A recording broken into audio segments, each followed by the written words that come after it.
السلام علیکم ورحمۃ اللہ وبرکاتہ۔ بسم اللہ الرحمن الرحیم۔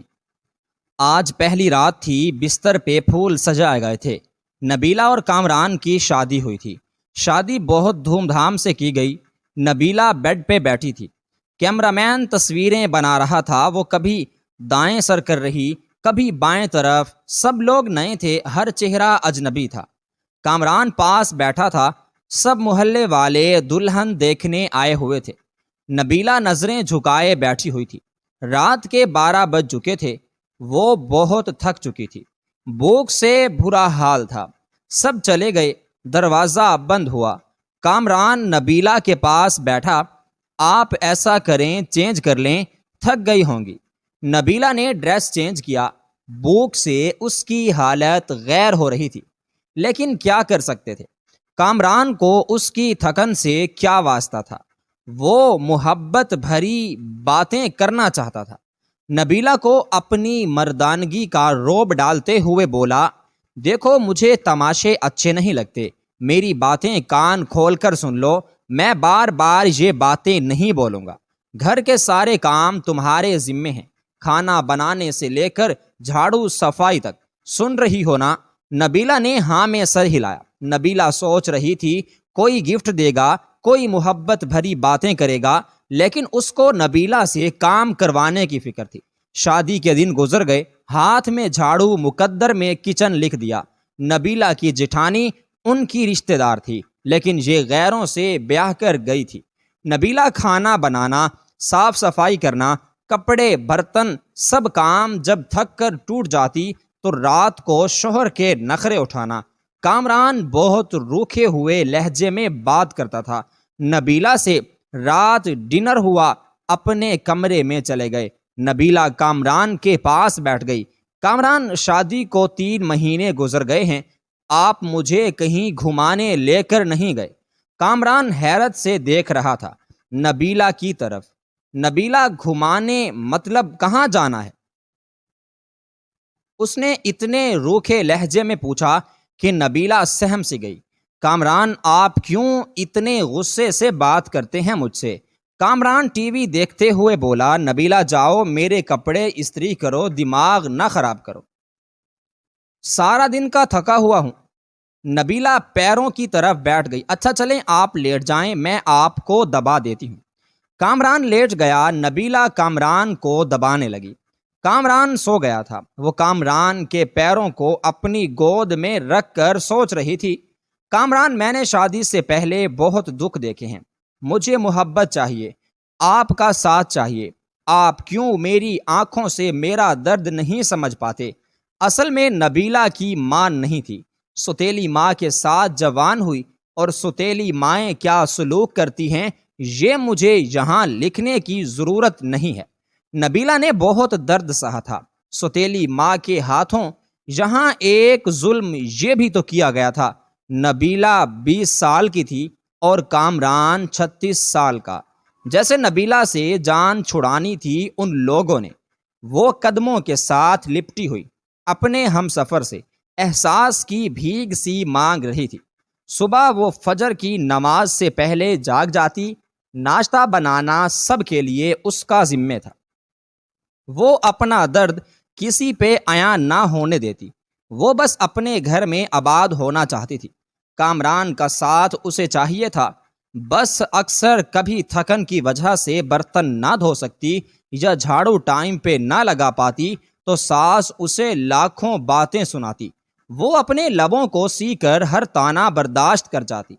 کامران، مجھے ہر مہینے 5000 دے دیا کرے نا۔ کامران نے زہر آلود نگاہوں سے دیکھا۔ نبیلہ کی طرف، خیر ہے نا؟ 5000 کیوں چاہیے تم کو؟ نبیلہ نے بڑے پیار سے جواب دیا، کامران، میں عورت ہوں نا، میری ضروریات ہوتی ہیں، پیسے پاس ہوں تو کبھی بازار جاؤں تو اپنے لیے کچھ ضروری چیزیں خرید لیا کروں۔ اب میں آپ کے بھائی سے تو یہ سب باتیں کہہ نہیں سکتی۔ کامران کو نہ جانے کیوں ایک چڑ سی تھی نبیلہ سے۔ اس نے غصے میں بولا، نبیلہ دیکھو، میرے پاس اتنے پیسے نہیں ہیں کہ تم کو الگ سے دے سکوں، جو چاہیے ہو امی سے کہہ دیا کرو نا، وہ لا دیا کریں گی۔ الگ سے خرچہ چاہیے اس کو نبیلہ کامران کے پاس بیٹھ گئی۔ کامران آپ نہ دیں مجھے کچھ، میں آپ کے ساتھ خوش ہوں، بس آپ مجھ سے پیار سے بات کر لیا کریں، مجھے پیار سے آواز دیا کریں، میرا نام پیار سے پکارا کریں، قسم خدا کی میں سب کچھ بھول جایا کروں گی، دن بھر کی تھکن، وہ پرانے درد، سب کچھ، بس آپ مجھے محبت سے پکارا کریں۔ کامران نے وقتی طور پر مسکرا کر کہا، تو پیار سے تو ہی رہتا ہوں تمہارے ساتھ۔ نبیلہ ناز اٹھانے والے لہجے میں بولی، کامران آپ نہیں نہ کرتے پیار سے بات مجھ سے، لیکن آپ بس غصہ ہی دکھاتے ہیں۔ کامران یہ دیکھیں، میری برتھ ڈے تھی، میں نے آپ کا نام اپنے ہاتھ پہ مہندی سے لکھا ہے۔ کامران جیسے بس بیزار سا ہو رہا تھا اس کی باتوں سے۔ نبیلہ پیار سے باتیں کر رہی تھی کامران سے، لیکن کامران دل ہی دل میں بول رہا تھا، کیا پاگل پلے پڑ گئی ہے، اس کو کیا کہوں، میں نہ جانے کیوں بے رخی کرتا تھا۔ وہ انہوں نے نیا گھر بنانا تھا، گاؤں کے لوگ تھے۔ کامران نے نبیلہ سے کہا، نبیلہ آج رات اینٹیں آ جائیں گی، تم ہماری مدد کرنا، اینٹیں گھر میں پھینکنی ہیں۔ نبیلہ نے دن بھر کام کیے، پھر رات کو وہ اینٹیں اٹھا اٹھا کر گھر میں پھینکنے لگی۔ رات کے 3 بج گئے تھے، کام ختم ہوا، اس کا جسم درد اور تھکن سے بے جان سا ہو رہا تھا۔ کامران لیٹ گیا، نبیلہ پاس گئی، کامران پلیز میرا سر دبا دینا، مجھے بہت درد ہو رہا ہے۔ کامران نے کروٹ بدلی، یار جاؤ پیناڈول کھا لو، جس سے مجھ سے دبایا نہیں جاتا۔ وہ بستر پہ لیٹ گئی، نہ جانے کیوں آنکھوں سے آنسو بہنے لگے۔ وہ رو رہی تھی، اس کو بہت درد ہو رہا تھا۔ وہ منہ ہاتھ پہ رکھ کر سانس روکنے کی کوشش کر رہی تھی۔ کامران پاس سویا ہوا تھا، وہ درد سے سو نہ سکی۔ فجر کی اذان ہونے لگی، اس کی آنکھ لگ گئی۔ وہ سوئی ہی تھی کہ ساس گالیاں دے رہی تھی، میڈم سوئی ہوئی ہے، شرم ہی نہیں ہے، ٹائم دیکھو۔ کامران بھی برہم ہوا، وہ اٹھی۔ کامران غصے میں تھا، نبیلہ شرم ہے تم کو، ٹائم دیکھو، امی خود ناشتہ بنا رہی ہیں۔ آنکھ ہی نہیں کھلتی نبیلہ، کیا کہتی، جبکہ اب کامران کو فرق ہی نہیں پڑتا تھا۔ نبیلہ مر رہی ہو یا کسی درد میں ہو، وہ خاموش ہوئی کچن میں چلی گئی۔ سارا کام کیا، اس کی حالت کافی خراب تھی۔ اس نے کسی سے کچھ نہ کہا۔ شادی کو 3 سال گزر گئے تھے، لیکن اولاد نہیں تھی۔ ان 3 سالوں میں کوئی ایسی سانس نہیں تھی جب کبھی سکون پایا ہو۔ نئے گھر کا کام شروع کیا، وہ مزدوروں کی طرح کام کرنے لگی، دن بھر سب کے لیے کھانا بناتی، پھر کبھی اینٹیں اٹھا کر دیتی تو کبھی مٹی اٹھا رہی تھی۔ 4 مہینے اس نے مزدوری کی، گھر تیار ہوا۔ کامران کے ساتھ رہتے ہوئے وہ کامران سے دور تھی، کامران اس سے دور رہنے لگا۔ دن کی دوری سے راتوں کی دوریاں بھی بڑھنے لگی تھی۔ اولاد نہ ہونے کے تانے دینے لگے، ایک ڈر سا اسے ستانے لگا۔ کامران تو پہلے ہی اسے دکھ دیتا تھا، لیکن اب اولاد نہ ہونے کے تانوں، ان دنوں کہیں اس سے چھپ کر کامران کی دوسری شادی کی باتیں ہونے لگیں۔ وہ سب کے رویے سمجھ رہی تو کچھ تو غلط ہو رہا ہے۔ نبیلہ ایک نوکرانی سے بڑھ کر کچھ نہ تھی، وہ لبوں کو سیے بیٹھی تھی۔ نبیلہ کو ایک خوف تھا، کہیں کامران مجھے دور نہ کر دے، لیکن جیٹھانی کی چھوٹی بیٹی نے بتایا، آنٹی نبیلہ، ماما کہہ رہی تھیں کامران چاچو کی شادی کرنی ہے، نئی آنٹی لے کر آنی ہے۔ نبیلہ یہ سب باتیں سمجھ چکی تھی، کوئی قیامت ٹوٹنے والی ہے، لیکن وہ خاموش تھی۔ کامران کمرے میں بیٹھا چہرے پہ کریم لگا رہا تھا۔ نبیلہ پاس گئی، آج کل بہت کریمیں لگا رہے ہیں، بڑے سوہنے لگ رہے ہیں۔ نبیلہ کامران کے کندھے پہ سر رکھ کر بتا رہی تھی، کامران آپ خوش رہیں، ہمیشہ میں نماز پڑھ کر آپ کے لیے بہت دعائیں مانگا کرتی ہوں، آپ کی زندگی کی دعا مانگتی ہوں، آپ کے ساتھ ہی تو میرا سب کچھ ہے۔ جیسے وہ ایک درد دل میں چھپا کر خود کو سمجھا رہی ہو کہ کامران مجھے کبھی نہیں چھوڑے گا۔ اور پھر وہ دن آ گیا، لڑکی والے کامران کے گھر آئے۔ ساس نے سختی سے کہا، کھانا بناؤ اور اپنے کمرے میں چلی جاؤ۔ سامنے نہ آنا منحوس، وہ اتنی بے رخی سمجھ رہی تھی۔ اس نے شادی کے بعد ایک کام سیکھ لیا تھا: درد کو چھپانا، خاموشی سے رونا اور پناہ گلے، لیکن شکوہ نہ کرنا۔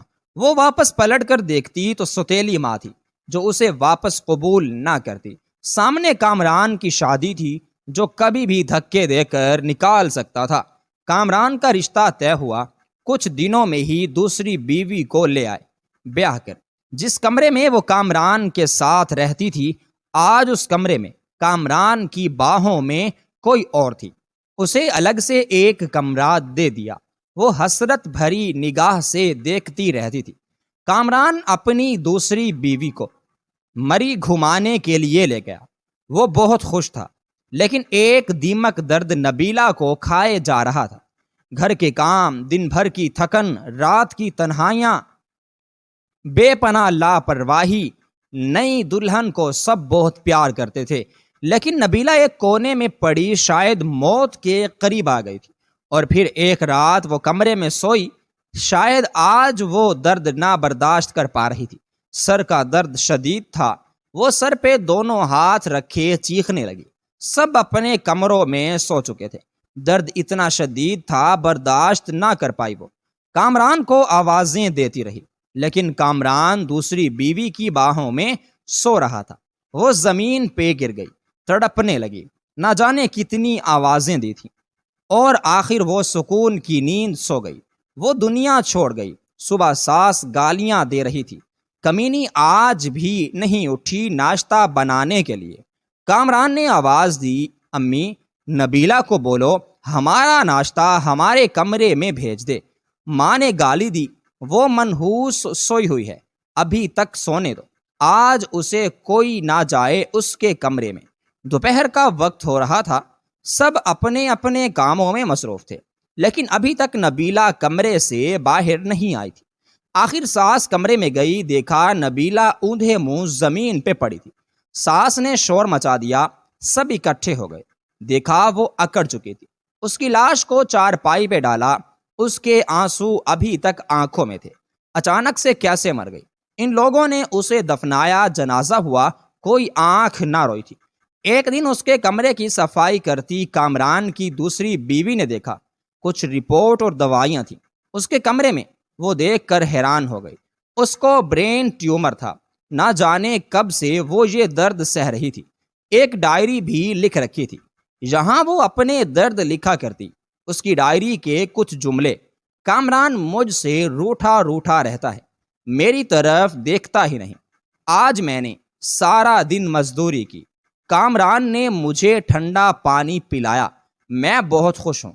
کامران کہتا ہے میں بہت اچھی ہوں، لیکن پھر بھی پتہ نہیں کیوں مجھ سے دور رہتا ہے۔ آج میں اس کے لیے تیار ہوئی تھی، خود کو سنوارا تھا، لیکن پاگل نے ایک بار بھی میری طرف نہیں دیکھا۔ پھر میں ناراض بھی نہیں ہوئی۔ وہ بہت ڈانٹتا ہے، کچھ کہوں تو مجھے جان لیوا بیماری ہے، لیکن میں کامران کو نہیں بتاؤں گی، وہ پریشان ہو جائیں گے۔ ہمارا گھر بن کر تیار ہو گیا، میں نے اپنا کمرہ بہت سجایا۔ کامران شادی کر رہے ہیں، مجھے گھر سے نکالا تو کہاں جاؤں گی؟ میرا تو کوئی ہے ہی نہیں، بس نوکرانی بن کر مرنے تک یہی رہوں گی۔ کامران اپنی دلہن سے بہت پیار کرتا، اسے برگر لا کر دیا۔ میں نے کہا مجھے بھی لا دو، کہتا ہے تم برتن دھو جا کر، دماغ نہ خراب کرو۔ میں نے برگر ہی تو مانگا تھا۔ آج صبح سے میری سانس رک رہی ہے، ایسے لگ رہا ہے میرا وقت قریب آ گیا۔ کاش کامران کی باہوں میں مر سکتی، کاش کامران میرا درد سمجھتا، مجھے سینے سے لگاتا، میں سکون سے مر جاتی۔ کامران، آپ کبھی میری یہ ڈائری پڑھیں تو خود کو میری موت کا ذمہ دار نہ ٹھہرانا۔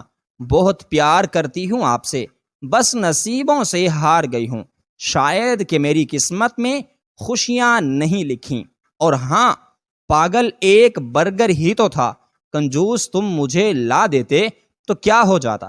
اس میں ڈانٹنے کی کیا ضرورت تھی؟ اپنی دوسری بیوی کا خیال رکھنا۔ میں تو نہیں ہوں گی، جب آپ کے ہاں اولاد ہوئی نا تو میری قبر پہ ضرور آنا۔ ایک بار تمہاری نبیلہ، مجھے بہت درد ہو رہا ہے۔ اب لکھا بھی نہیں جا رہا کامران، دل چاہ رہا ہے آپ کے پاس آ جاؤں، لیکن کے بعد سب کچھ ادھورا رہ گیا۔ نبیلہ خاموشی سے مر گئی۔ کامران ڈائری پڑھ کر بہت رویا، لیکن اب رونے کا کیا فائدہ، وہ بیچاری نہ جانے کتنا روئی تھی۔ اس کی قبر پہ قدموں کی طرف بیٹھ کر معافی مانگنے لگا، لیکن اب معافی مانگتا یا کچھ بھی کرتا، وہ کہاں لوٹ کر آنے والی تھی۔ ایسے نہ جانے کتنی نبیلہ آج بھی ہیں جو اپنے ہم سفر کی بے رخی پہ جی رہی ہیں، جو درد سہتی ہیں، شکوہ نہیں کرتی۔ ارے بے قدرو، اپنی ہم سفر کو محبت سے دیکھ ہی لیا کرو، خدا کی قسم وہ ہر درد ہر دکھ بھول جاتی ہیں۔ اس سے پہلے کوئی نبیلہ دنیا سے چلی جائے اور آپ کو جب تک یہ بات سمجھ آئے دیر ہو چکی ہو کہ یاد رکھنا قیامت کے دن محشر کو پوچھا جائے گا۔